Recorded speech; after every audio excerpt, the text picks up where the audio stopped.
بسم اللہ الرحمن الرحیم بسم اللہ والحمد للہ والصلاة والسلام علی رسولہ الکریم اللہم رب اشرح لی صدری ویسر لی امری واحلل عقدۃ من لسانی یفقہوا قولی۔ پیارے ساتھیوں، میں آپ کو آؤ قرآن سمجھیں کہ سبق 6A میں خوش آمدید کہتا ہوں۔ السلام علیکم ورحمۃ اللہ وبرکاتہ۔ آئیے جی قرآن کو سمجھیں آسان طریقے سے۔ حصہ اول نماز کے ذریعے سبق کا آغاز کرتے ہیں۔ سب سے پہلے اس امید کے ساتھ کہ آپ نے سبق پڑھا ہوگا اور 100% پڑھا ہوگا، ہم آگے بڑھتے ہیں۔ پچھلے اسباق سے کچھ سوالات لے لیں۔ من کے کیا معنی ہے جناب؟ جی بالکل صحیح، من کے معنی سے۔ صراط کے معنی صراط المستقیم، راستہ۔ اللہ اکبر کے معنی اللہ کی ذات پاک ہے، اللہ سب سے بڑا ہے، اللہ سب سے بلند ہے، اللہ کی ذات قابل تعریف ہے، اللہ سب سے بڑا ہے۔ من ربکم، اچھا جی، من کا مطلب سے تھا، ربی اب اس کے ٹکڑے کر لیں گے ہم۔ رب کا مطلب رب، کم آپ سب کا، تو آپ سب کے رب کی طرف سے۔ ٹھیک ہے جناب۔ آج کا سبق فجر کی اذان، اقامت و وضو کے بعد کی دعا۔ گرامر میں ہم سیکھیں گے بی، فی، الا۔ الحمدللہ سبق نمبر 6 کے اختتام کے بعد آپ 63 الفاظ سیکھ چکے ہوں گے جو قرآن کریم فرقان الحمید میں 23,267 بار آئے ہیں۔ 2 سبق تلاوت کے، 2 پڑھنے کے، MP3 اپنے ساتھی سے سوال کرنا، یہ بات ہم کر چکے ہیں۔ انشاءاللہ آگے بڑھتے ہیں۔ فجر کی اذان میں حیا علی الفلاح کے فوراً بعد 2 مرتبہ یہ الفاظ بھی کہے جاتے ہیں، الصلاۃ خیر من النوم۔ صلاۃ کا مطلب آپ جانتے ہیں، نماز۔ خیر کا مطلب بھی ہم سیکھ چکے ہیں، خیر کا مطلب بھلائی، بہتری، 176 بار یہ ریپیٹ ہوا ہے۔ من کا مطلب جناب آپ جانتے ہیں سے، جبکہ نوم کا مطلب ہے نیند۔ تو مطلب کیا ہو گیا؟ الصلاۃ خیر من النوم، نماز بہتر ہے نیند سے۔ نیند موت کے برابر ہے اور نماز اصلی زندگی ہے۔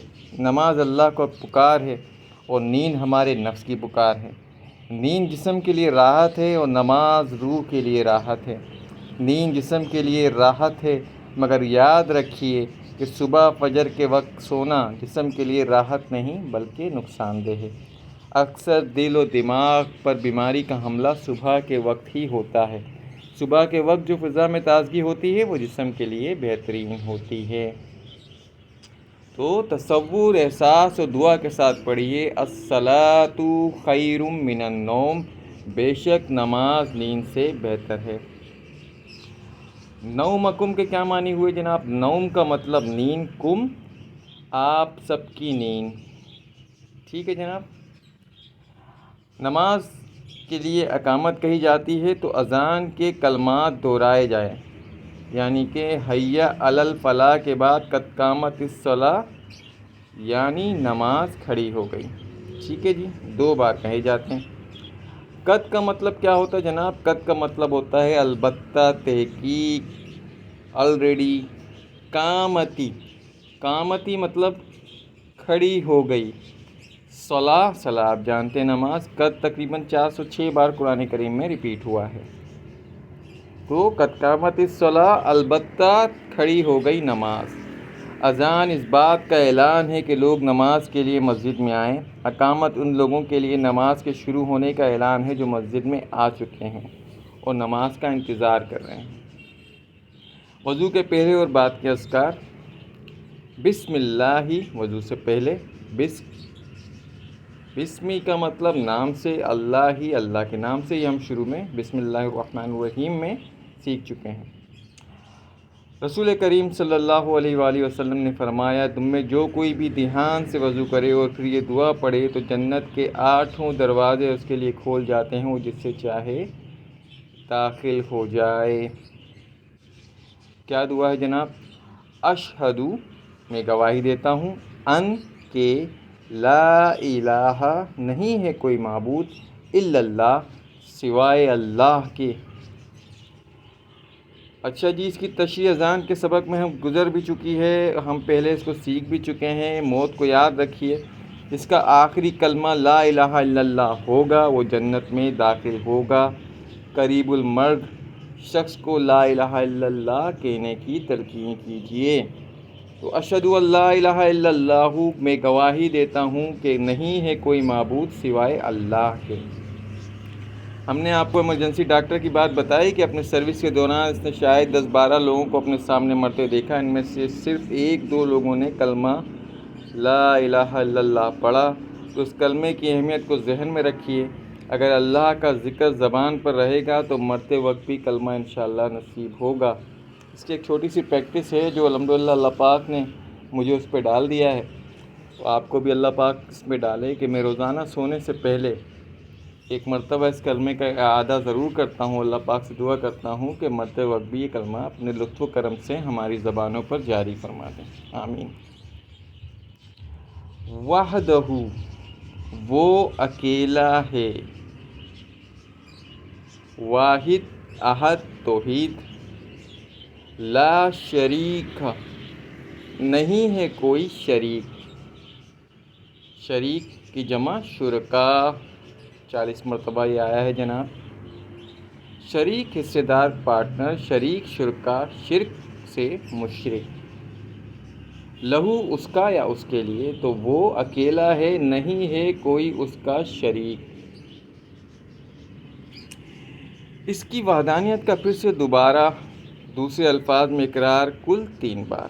شرک سے مکمل بیزاری کا اعلان، ورنہ نجات ہی مشکل ہے، کیونکہ اللہ رب العزت شرک کو ہرگز معاف نہیں کریں گے۔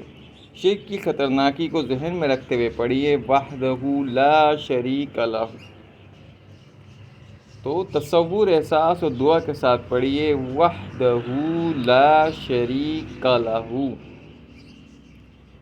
واشہد اور میں گواہی دیتا ہوں، انا کہ محمدن اور میں گواہی دیتا ہوں کہ محمد عبدہ عبداللہ، عبداللہ کا مطلب اللہ کا بندہ، عبدہ اس کا بندہ، ہم سیکھ چکے ہیں ہم کائی کمنا، اور عبد اور دو جملوں پر مطلب 2 الفاظ پر یہ مشتمل ہے۔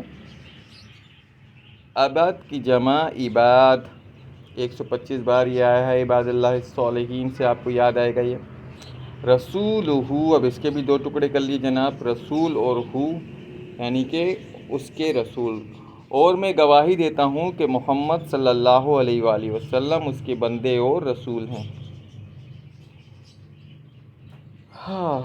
اوپر اذان کے کلمات میں اس کی تشریح گزر چکی ہے، یہاں پر عبد بندے کا لفظ زیادہ ہے۔ پچھلی امتوں کے نزدیک نیک لوگوں کو ان کے زبردست کارناموں کی وجہ سے ان کو خدا کا بیٹا یا خدائی میں شریک کر لیا جاتا تھا۔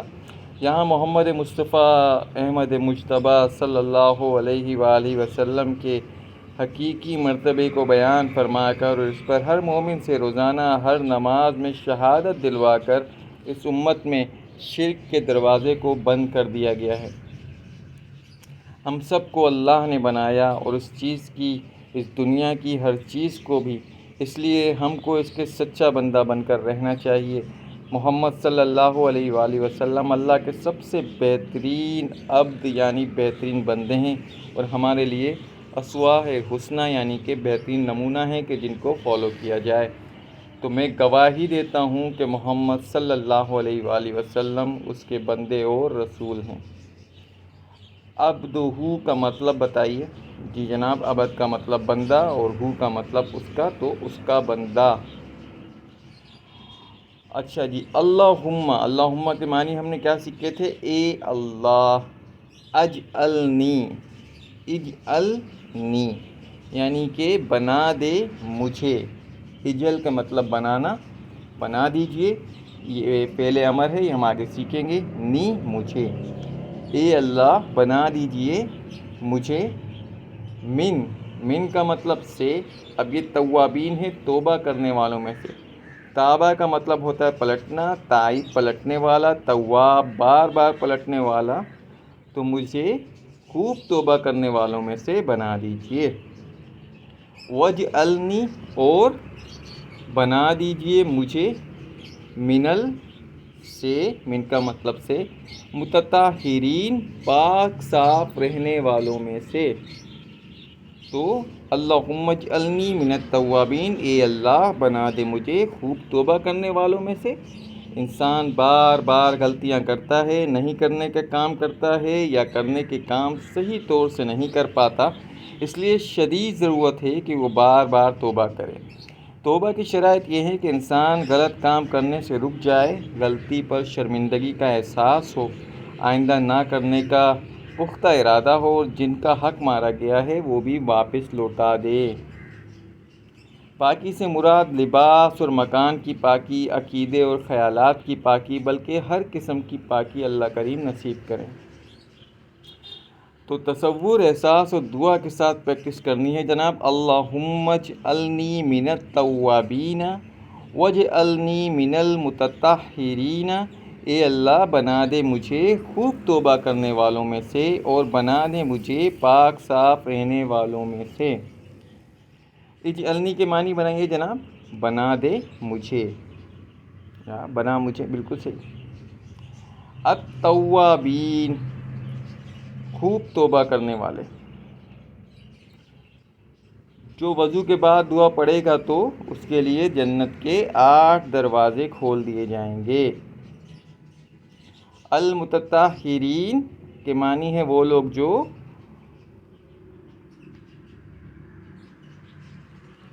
جناب جو پاکی رکھتے ہیں اپنے کپڑوں کو، اپنی سوچ کو، اپنے گھروں کو اور اپنے ایمانوں کو۔ چاروں ہی آپشن صحیح ہیں۔